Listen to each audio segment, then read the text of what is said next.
J'espère que vous allez bien, j'espère que vous vous portez bien. Comme il était prévu, le buzz est garanti. Dès qu'une télévision française parle de l'Algérie, le buzz est garanti. Yani, quand les télévisions françaises veulent agrandir leur audience, veulent s'offrir une réputation, veulent renforcer leur influence ou veulent renforcer leur quête de l'audimat, eh ben l'Algérie, il n'y a pas mieux comme sujet qui suscite le buzz. On a vu Chéri dormir chez vous, les premiers chiffres tombent, plusieurs médias français ont révélé ce chiffre extraordinaire, plus de 600 000, 9 000 téléspectateurs, pratiquement 610 000 téléspectateurs ont regardé RMC Découverte le vendredi 8 mars dernier pour découvrir le numéro spécial consacré par Chéri dormir chez vous à l'Algérie. Presque 610 000, 609 000 et quelques. C'est énorme, ça dépasse, c'est un record d'audience. Je ne sais pas si c'est le meilleur record d'audience pour Chéri dormir chez vous. Le précédent record, c'était consacré à...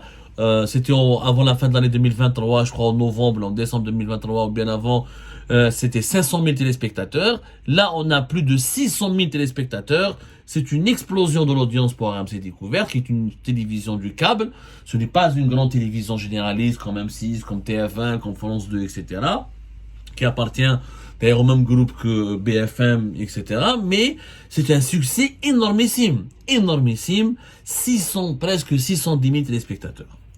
C'est un succès qui nous interpelle. Naturellement, l'Algérie, ça marche dans les médias français parce que nous avons une grande communauté algérienne en France. Ça, on le comprend. Voilà, le nombre de la communauté algérienne en France est tellement grande et importante qu'on a du mal à la quantifier. On parle de certains chiffres, 2,5 millions, certains avancent le chiffre de 5 millions. Moi, je fais partie de ces observateurs qui évaluent le nombre des Algériens en relation avec des Algériens qui vivent en France ou des Français d'origine algérienne ou des Franco-algériens ou des Français qui ont une relation directe ou indirecte avec l'Algérie à au moins 5 millions de personnes. Pour des raisons historiques que j'aurais du mal à expliquer aujourd'hui. On en a déjà parlé de la difficulté de quantifier réellement et d'évaluer l'importance démographique de la communauté algérienne, parce qu'il y a beaucoup d'Algériens, et les sans-papiers, il y a les sans-papiers qui sont sur le territoire français depuis des années, les Harraga qui viennent d'arriver, il y a les franco-algériens, il y a les Français d'origine algérienne, il y a les Algériens qui sont nés, il y a les Algériens pieds noirs, qui sont algériens, parce ils ont vécu en Algérie essentiellement, mais qui ont eu des descendants en France. Il y a les harkis, il y a les mariages mixtes, il y a les Algériens de première et de deuxième génération, les Algériens qui sont arrivés bien avant la guerre de l'indépendance. Il n'y a pas on ne peut pas s'appuyer uniquement sur le lieu de naissance pour déterminer est-ce qu'un Algérien est-ce qu'un Français est vraiment d'origine algérienne ou est-ce qu'un migrant algérien, comme on ne peut pas s'appuyer uniquement sur sur le nombre de personnes qui sont dématriculées auprès des consulats différents, les 20 consulats en ce moment. On a 20 consulats, on avait 18 consulats depuis 2023, il y a 20 consulats d'Algérie en France. On parle de pratiquement 1 800 000 personnes qui sont immatriculées. Ça regroupe les Algériens qui sont nés en Algérie, qui vivent en France, avec les Algériens des Français d'origine algérienne ou les Franco-algériens, les binationaux. C'est quand même, ça reste une communauté très importante, ce qui explique logiquement pourquoi tout sujet évoqué par la presse française suscite énormément de buzz. Tout sujet autour de l'Algérie suscite énormément de buzz. Sauf que quel est l'impact de ce buzz? Est-ce qu'il y a un impact positif pour l'Algérie? Malheureusement non.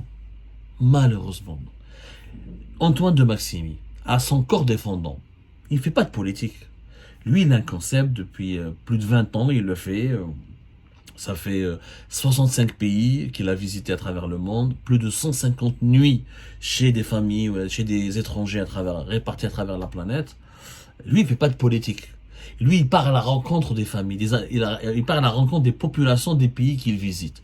Il a eu plein de mésaventures, il l'a raconté à maintes reprises, il s'est retrouvé au milieu d'une fusillade, en Amérique latine, en Amérique centrale, ils ont failli le kidnapper, mais c'est la première fois qu'il voit un pays où il est sous escorte policière, où des policiers et des gendarmes l'empêchent d'aller dans un endroit sans avoir des autorisations, où les populations locales, où des habitants locaux ne pouvaient pas l'inviter chez eux à partager un repas, à dormir chez eux, alors que c'est le concept de l'émission, c'est le concept du programme, parce que les policiers leur ont interdit de formaliser ou d'adresser cette invitation. C'est ça ce qui est terrible. Il a eu des mésaventures. Ce n'est pas uniquement le côté anarchique du pays, le côté qu'il y ait une présence sécuritaire importante. Mais allez, Antoine de Maximi, il a été en Iran, il a été à Cuba, il a visité pas mal de pays qui sont des dictatures. Mais qu'une dictature interdit en direct, il le montre, les gendarmes se montrent, les policiers à Gherdaya et à Janet se montrent, ils interdisent à des habitants locaux de l'inviter chez eux sans aucun argument, sans aucun prétexte. C'est valable. Antoine de Maximi, il est connu, c'est pas un espion, c'est un journaliste, il parle pas de politique, il parle quelquefois un peu d'histoire, mais il s'intéresse beaucoup plus au patrimoine et aux traditions. Et il valorise la dimension humaine de l'échange. Il n'est pas là pour faire des cours sur les droits de l'homme ou sur la nécessité de la démocratie. Il s'ingère pas dans l'actualité. Ce n'est pas un programme d'actualité. Ce n'est pas une émission d'investigation. Ce n'est pas un reportage d'actualité. Il cherche pas les dessous de l'actualité algérienne. Il s'intéresse pas au sujet politique. Il s'intéresse à la sociologie humaine du pays qu'il visite. Et il a dit c'est la première fois que ça m'arrive. En 20 ans de carrière. C'est la première fois qu'il débarque dans un pays où les policiers interdisent à des habitants de le recevoir chez eux, d'être reçus chez eux. Encore une fois, sans aucun prétexte. Pas de terrorisme en Algérie, pas d'attentat. On ne peut pas soupçonner Antoine de Maximi d'espionnage. La France ne va pas envoyer Antoine de Maximi espionner l'Algérie. On ne va pas envoyer quelqu'un, une personnalité publique hyper connue, pour espionner un pays étranger. Ça n'a pas de sens. Quand on envoie un espion, c'est quelqu'un de discret, de méconnu, d'inconnu, et qui passe inaperçu. Antoine de Maximi ne passe pas inaperçu. Alors lui s'est exprimé dans le dernier numéro d'un magazine qui s'appelle Télé Loisirs. C'est un magazine d'actualité sur les programmes de télévision. Ça parle du monde de la télé, des stars. Un magazine un peu people et un peu sur les célébrités de la télé, sur ce qui se passe sur les écrans. Il s'est exprimé, il a dit... lui, il n'était pas méchant. Regardez, Antoine de Maximi n'a pas été du tout critique. Il a pas critiqué le régime algérien. Il n'a eu aucune position politique. Il a juste dit, je crois qu'ils avaient juste peur qu'il m'arrive quelque chose. Mais c'est vraiment dommage qu'ils aient tant interféré dans le contenu. C'est tout ce qu'il a dit. Il n'a rien dit de méchant. Franchement, ses déclarations sont très gentilles. Franchement, très très gentilles. J'estimais qu'il aurait pu être critique, ça prouve qu'il n'est pas mauvais, qu'il n'est pas là, qu'il n'était pas venu en Algérie pour faire de la politique. Regardez, au début, je ne savais même pas ce que je avais le droit de faire. Je crois qu'ils avaient juste peur qu'il m'arrive quelque chose, mais c'est vraiment dommage qu'ils aient tant interféré. C'est tout. Il n'a pas fait un commentaire politique, il a décrit les policiers algériens comme encombrants, mais toujours le sourire aux lèvres. C'est tout ce qu'il a dit. Il aurait pu, s'il était un journaliste qui voulait manipuler, qu'il était mal intentionné, il aurait pu, dès qu'il rentre en France, dire l'Algérie, une dictature atroce, les policiers m'ont fait chier, on peut pas s'exprimer, on peut pas circuler, c'est vraiment grave, je pouvais même pas dormir chez les gens. Il a rien dit, il a dit juste deux phrases, encombrant, mais toujours le sourire aux lèvres. Ils avaient peur pour moi, mais c'est dommage qu'ils ont tant interféré. Et je savais pas est-ce que j'avais le droit de faire. C'est dommage, il le dit, ils ont saboté le concept. Nos dirigeants, tellement ils sont mauvais, tellement ils sont médiocres, tellement ils sont insupportablement méprisants, insupportablement incompétents, à force de vouloir encadrer, surveiller et étouffer ou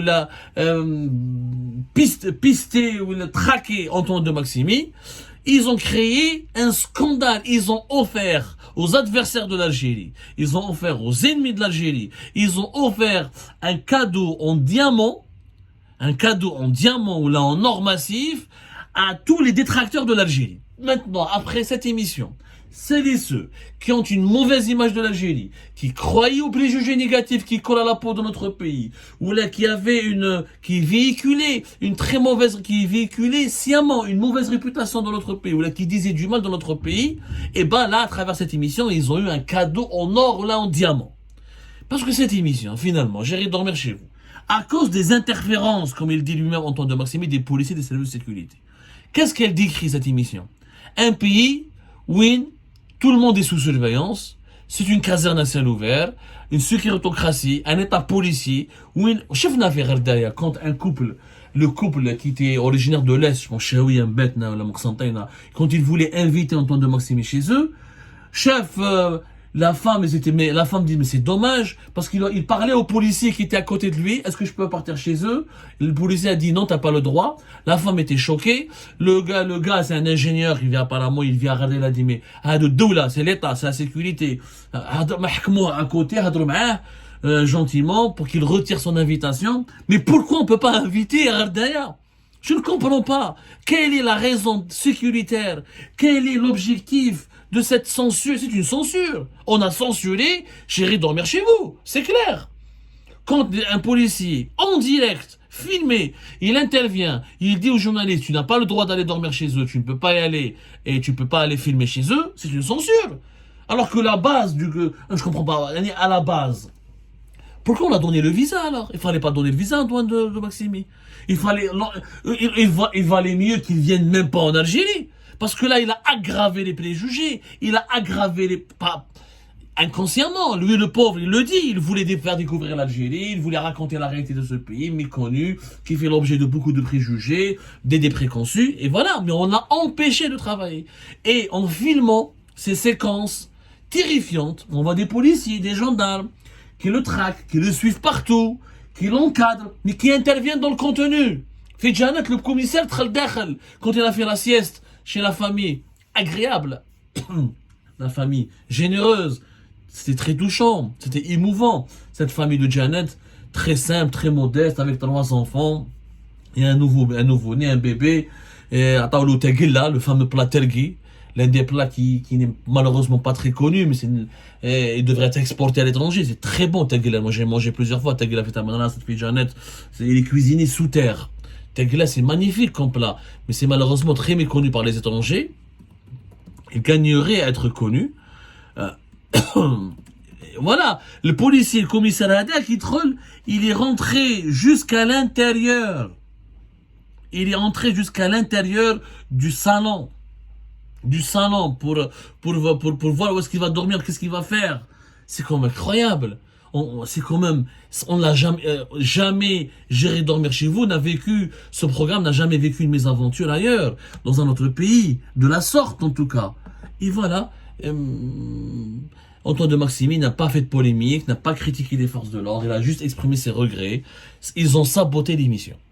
Les autorités algériennes ont saboté le concept. Et au final, cette émission qui devait être une promotion pour l'Algérie, pour sa beauté, une mise en exergue, une tentative de mettre en valeur le patrimoine méconnu, la beauté cachée, les atouts touristiques de notre pays, elle est devenue finalement le procès. Cette émission, c'est devenu un procès, le procès du régime algérien. Du régime Tebboune. Parce que qu'est-ce qu'on a retenu de cette émission? Qu'est-ce qu'on a vu?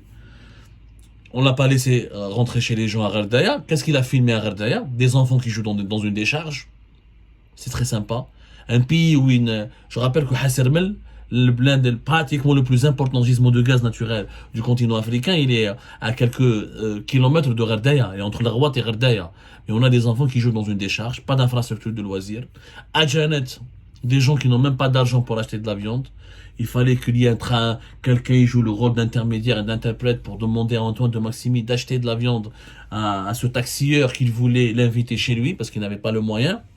Un pays pauvre, des enfants qui jouent dans des foyers, des Algériens de plus en plus pauvres, des enfants qui n'ont pas d'infrastructure de loisirs, des jeunes à Oran qui jouent uniquement dans la bicyclette parce qu'ils n'ont même pas de terrain, et qui demandent à un étranger de leur payer, de leur offrir un sandwich. La fameuse chanson, il y a eu symbolique quand même. Antoine de Maximi trabrom le régime algérien. Il a bousillé le régime à son corps défendant de façon inconsciente. Lui, il voulait pas filmer ça. Lui, il voulait aller chez les gens, partout à travers les villes du pays pour rencontrer les gens. et leur façon de vivre. Mais quand il part à Oran, où chef n'a les les sandwichs, ça veut te dire, nous sommes pas contents, on n'est pas bien, on n'est pas heureux. Finalement, cette émission a filmé le désespoir, la déprime d'un pays. Elle résume parfaitement le bilan de Tebboune et le bilan de la Nouvelle-Algérie. Gérer dormir chez vous est un résumé implacable du bilan de la Nouvelle-Algérie.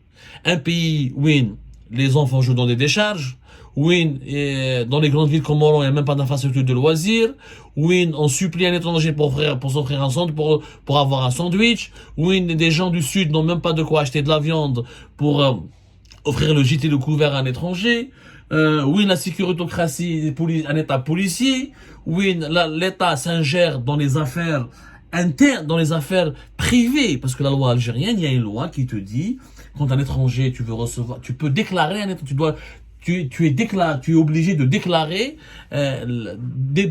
d'avoir hébergé un étranger. C'est tout, mais il n'y a pas une autorisation. La loi algérienne ne soumet pas le citoyen à une quelconque autorisation pour accueillir pour accueillir un étranger. Ça n'existe pas. Si je me trompe, que les autorités algériennes me corrigent, me contredisent, ou elles m'apportent un démenti. C'est malheureux. C'est malheureux. C'est vraiment malheureux. Une occasion en or. Comme Thalassa. Regardez le régime Bouteflika qui veut que Thalassa fait avril 2015. La beauté de l'Algérie était immortalisée. On n'a pas vu un policier. On n'a pas vu un gendarme. On n'a pas vu une caserne. On n'a pas vu une seule mauvaise image. C'était du bout en bout. Thalassa. Revoyez Thalassa, la mer retrouvée. C'était en 2015. C'était en avril 2015. 1h50. Une beauté. C'était l'un des plus beaux documentaires consacrés à l'Algérie. J'irai dormir chez vous, à l'époque de la Nouvelle-Algérie, post-Hirak, à l'époque de Tebboune et de Chengueleha. On voit des policiers, des gendarmes, des enfants qui n'ont pas où jouer, des enfants qui vivent dans la pauvreté, des foyers pauvres, des personnes qui n'arrivent même pas à acheter de la viande est devenue un luxe, des jeunes qui veulent partir, on a vu quelques images de quelques modernes, Wahran et Alger, des gens qui veulent émigrer, un village propre, plus ou moins propre. Ce n'est pas une image glorieuse de l'Algérie. Je suis désolé. C'est ceux qui nous font depuis, parce qu'on a fait 2 émissions consacrées à cette polémique, gérer dormir chez vous. Beaucoup nous reprochent pourquoi exagérer, pourquoi ne pas retenir le côté positif. Il est où le côté positif? Qu'il a été uniquement bien accueilli en Kabylie? Qu'il a pu faire une seule sieste à Janet? Est-ce qu'on peut vraiment se contenter de cela? Nous sommes en 2024. Un pays de 47 millions d'habitants, un pays aussi connu, millénaire comme l'Algérie, avec tellement d'atouts et de potentiel et de richesses humaines et matérielles, va se contenter finalement, va se fantasmer ou va se réjouir uniquement d'une sieste qui a été faite à Janet et d'un accueil chaleureux qui a été réservé à Antoine de Maximi en Kabylie. C'est quand même incroyable où est-ce qu'on est, le niveau qui va jabat. Non, il n'y a pas de côté positif. Le régime actuel, la sécuritocratie algérienne, le régime algérien a saboté le programme Gérer dormir chez vous. Je ne sais pas si c'est un sabotage conscient, mais je pense qu'ils sont tellement médiocres et incompétents qu'ils n'ont pas pris conscience des dégâts qu'ils ont provoqués en soumettant Antoine de Maximi à une surveillance policière excessive, brutale, brusque et qui est injustifiée. Et qui a fini par contraindre des journalistes à filmer des séquences totalement négatives et préjudiciables pour l'image de notre pays. C'est tout. C'est une grossière bêtise qui malheureusement va faire du mal à notre pays encore une fois.